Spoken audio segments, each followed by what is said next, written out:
Assalamualaikum warahmatullahi wabarakatuh. Selamat pagi teman-teman semuanya. Kembali lagi sama dengan saya Fajar Eko Wahyudi. Saya adalah mahasiswa program pendidikan sejarah semester 5. Dan kali ini saya akan membawakan sebuah video yang berisi tentang negara Commonwealth Australia ya. Ini untuk memenuhi tugas saya di salah satu mata kuliah. Oke, baik. Ada 4 hal yang akan kita bahas pada hari ini, yaitu yang pertama yaitu tentang pengertian negara Commonwealth itu sendiri. Yang kedua, itu faktor apa saja yang menjadikan negara Australia ini ingin federasi. Lalu yang ketiga adalah kelemahan dan kelebihan negara Commonwealth. Lalu yang keempat, kelemahan dan juga kelebihan negara federasi. Tanpa menunggu waktu yang lama, mari kita cek ataupun menuju hal yang pertama, yaitu tentang apa itu sih negara Commonwealth.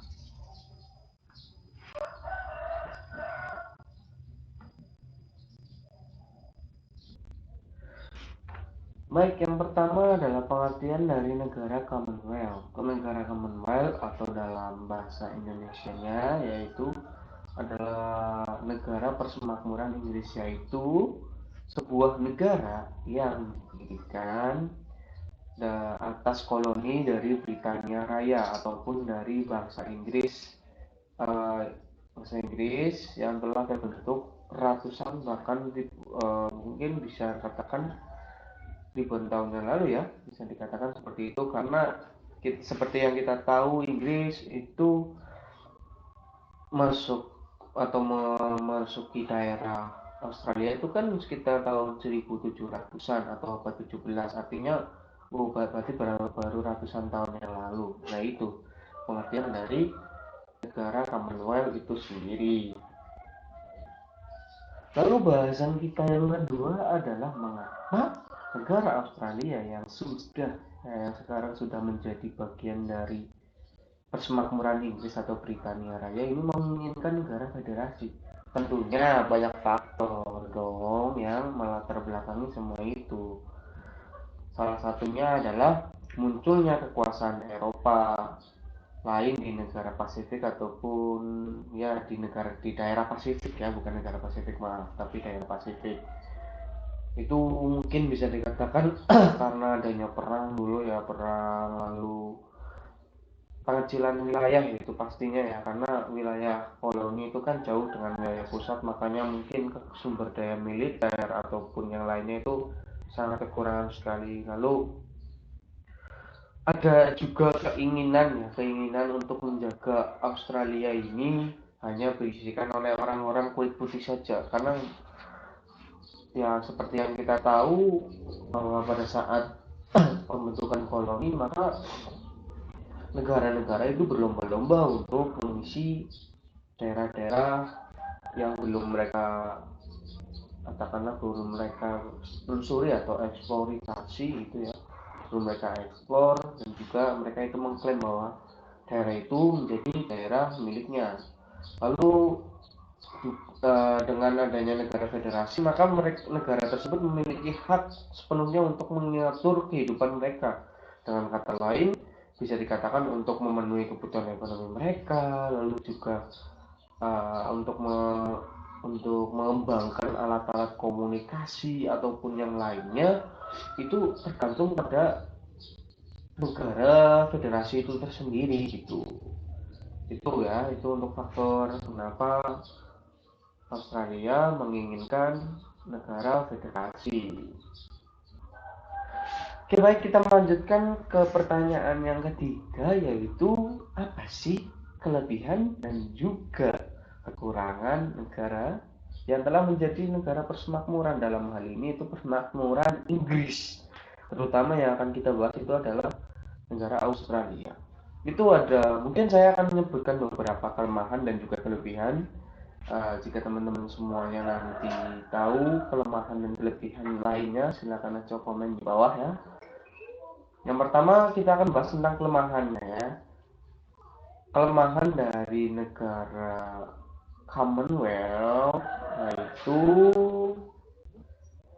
itu kurangnya demokratis ya, katakanlah karena pemimpin negara ini itu adalah Ratu Inggris, sedangkan negara hanya dipimpin oleh seorang perdana menteri. Artinya negara itu hanya dapat mengurusi kepentingan pemerintahannya saja. Untuk kebijakan-kebijakannya masih mengikuti ratu ataupun kebijakan-kebijakan dari negara Inggris itu sendiri. Lalu kelemahan lainnya yang menurut saya sangat vital adalah jika nantinya negara induk itu mengalami pertentangan, maka negara-negara yang menjadi persemakmurannya itu dapat mengalami kegoncangan, baik itu dari segi nilai ekonomi, politik, sosial ataupun yang lainnya gitu ya. Itu untuk segi kekurangannya. Dan sekarang kita akan berbicara tentang kelebihan dari negara federasi, yaitu adalah bukan federasi tapi persemakmuran ya, yaitu satu, perundang-undangannya ataupun konstitusi negaranya itu mengikuti konstitusi negara utama, lalu juga mendapatkan jaminan keamanan dari negara pusat. Yang ketiga, akan dilindungi oleh negara utama. Dan yang keempat adalah negara utama akan memberikan bantuan ekonomi ke negara persemakmuran. Jadi bisa dikatakan untuk keuntungannya ini lebih ke arah perlindungan baik secara luar ya, karena negara persemakmuran pastinya akan ketika mengalami suatu permasalahan ataupun terlibat konfrontasi dengan negara lainnya pasti akan didukung penuh oleh negara pusatnya ataupun negara yang menjadi induk dari negara tersebut. Dan baik, untuk yang pembahasan kita yang terakhir yaitu tentang kelebihan dan juga kekurangan negara federasi, teman-teman semuanya. Baik, kita akan berbicara mengenai kekurangan terlebih dahulu ya, karena kalau kita berbicara kekurangan pastinya kita akan tahu kelebihannya, yaitu seperti kekurangan diri sendiri. Kan kita nanti tahu apa itu kelebihan dari diri sendiri ya. Baik, untuk kekurangan yang pertama yaitu negara bagian ataupun negara federasi ini statusnya itu tidak berdaulat.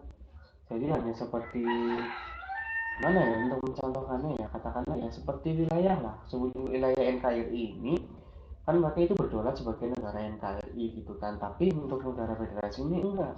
Jadi negara ini kayak istilahnya provinsi lah kalau misalkan kita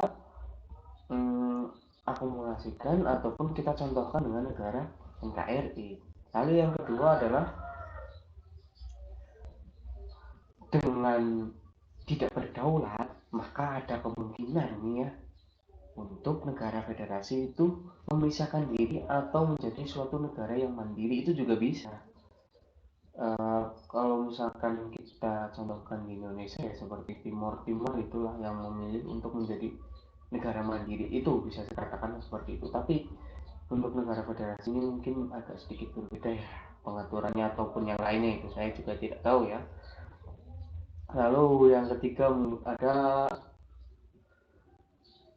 pemerintah pusat ya, pemerintah pusat ataupun pemerintah dari negara-negara Commonwealth ini memperoleh kedaulatan dari negara-negara bagian. Jadi dalam artian ini adalah baik urusan luar negeri ataupun dalam negeri, pemerintah pusat itu boleh mencampuri urusan mereka, urusan negara bagian tersebut gitu. Lalu yang keempat adalah setiap negara bagian itu mempunyai konstitusi mereka sendiri. Artinya ya ini teman-teman semuanya, kalau di Indonesia itu kan ada UUD 1945 yang harus ditaati ataupun menjadi dasar negara di seluruh wilayah NKRI. Tapi negara federasi beda. Misalkan negara pusat itu mengeluarkan konstitusi A, maka negara federasi mampu membuat konstitusinya sendiri berdasarkan kemampuan mereka ataupun penyesuaian terhadap latar setempat mereka.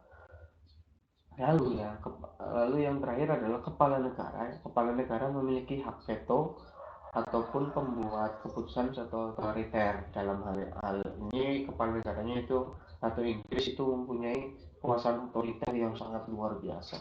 Lalu kita akan berbicara tentang kelebihannya yang mungkin ini akan menjadi penutup pada video kali ini, yaitu yang pertama adalah mengenai urusan pertahanan ataupun keuangan dan yang lain-lainnya, itu urusan mereka akan ditanggung oleh negara federasi masing-masing. Jadi untuk wilayah keuangan mereka itu akan diserahkan. Jadi pemerintah pusat tidak akan mencampuri dapur keuangan negara masing-masing. Lalu dengan adanya negara federal, maka negara gabungan yang akan secara langsung ini akan menyerahkan urusannya kepada pemerintahan federal, dalam artian pemerintahan negara-negara yang tergabung dalam negara persemakmuran ini, untuk wilayah pemerintahannya, untuk menjalankan pemerintahannya atau katakanlah pemerintahannya itu eksekutifnya atau legislatifnya itu dikembalikan ke negara masing-masing, tapi tetap Ratu Inggris selaku kepala negara itu tetap mempunyai hak dalam setiap negara bagian. Lalu pemerintah federal ini tidak banyak menghabiskan kas negara karena mereka sudah mempunyai hak untuk mengatur keuangan mereka sendiri. Yang keempat, pemerintah federal akan menguntungkan keuangan negara, ya, dalam artian hal ini adalah setiap pemerintah ataupun setiap pemerintahan dari negara federal ini pastinya mempunyai wajib kas untuk sumbangsi ke negara pusat. Nah, ini dari wajib kas ini ataupun iuran ini, maka ini akan menguntungkan negara pusatnya. Jadi negara pusat akan menerima pasokan kas setiap tahunnya. Kalau misalkan di Indonesia mungkin pajak gitu ya kali ya, mungkin bisa seperti itu kali ya. Yang terakhir adalah pemerintah federal berdampak baik bagi pemerintahan negara. Dalam artian adalah pemerintahan negara ini artinya mereka melakukan pembagian kekuasaan pemerintahan, mungkin dalam artian seperti itu. Jika salah tolong komen ya teman-teman semuanya. Jadi untuk negara federal ini mungkin keuntungannya lebih mengarah ke negara pusat ya, ataupun negara pendiri dari negara Commonwealth itu sendiri. Oleh karena itu negara yang menjadi persemakmuran ini tidak akan membelot lah, karena kekuatan negara mereka itu tidak sebanding dengan negara utama, itu pasti, itu dari sejak dulu itu seperti itu kan. Yang overpower pasti mengalahkan yang minus power gitu kan. Kalau enggak, minus power itu berlindung ke overpower supaya bisa bersaing di luasnya dunia ini. Mungkin itu saja yang dapat aku sampaikan ini teman-teman semuanya. Mungkin bisa lanjut lagi di video selanjutnya jika memang masih berkesempatan untuk membuat video. Saya Fajar Eko Hidi undur diri, dadah.